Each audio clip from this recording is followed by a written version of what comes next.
Who would have thought that by week 7 of the NFL season, the Bengals would be in first place in the NFC North? I think this game today against the Ravens truly shows how good of a team they are. I mean, they played great on both sides of the ball. The offense was electric. Joe Burrow, his best game so far in his career, 400 plus yards and 3 touchdowns. Jamarr Chase was a big part of that. He had 200 of those receiving yards and a touchdown himself, who is also basically responsible for one scoring drive in the Bengals game.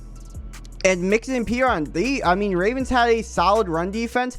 They got involved a little bit. Not a lot of rushing yards, but both of them had a rushing touchdown. And the defense continues to show why they are a legitimate top 10 defense. A lot of that's from Logan Wilson, Jesse Bates, Trey Hendrickson, who they signed in the offseason. The defense, I think, is what making that team really good, because we knew the offense had all that firepower with Burrow. They had really great weapons. I mean, a big question was the offensive line, but even today, they played fairly well.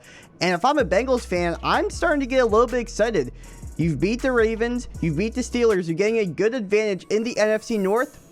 I think the Bengals could be playing football come January.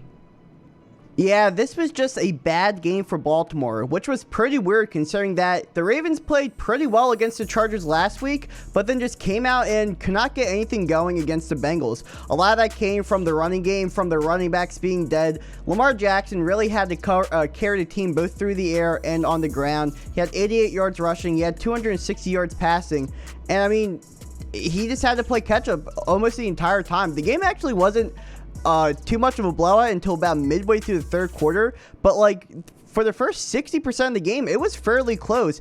But the run game for the Ravens, running back wise, just could not get anything going, and the defense just completely shit the bed. I have no idea what happened. I mean, Bengals have a really good offense, but we saw how much the Ravens defense shut down the Chargers offense last week. I think a lot of people were expecting for that to be the same case again this week. But hey, a little bit of a silver lining. Mark Andrews did play well, but Hollywood Brown played well, along with Rashad Bateman, who is playing in just his second career NFL game after being injured since training camp. So, I mean, if you're a Ravens fan, a little bit of silver lining there, but I don't know how much longer this faux running back room is going to work with, a washed Le'Veon Bell and a washed Devonta Freeman. Latavius Murray was also injured, so that didn't help. So, Ravens may have to make a move for a running back by the trade deadline.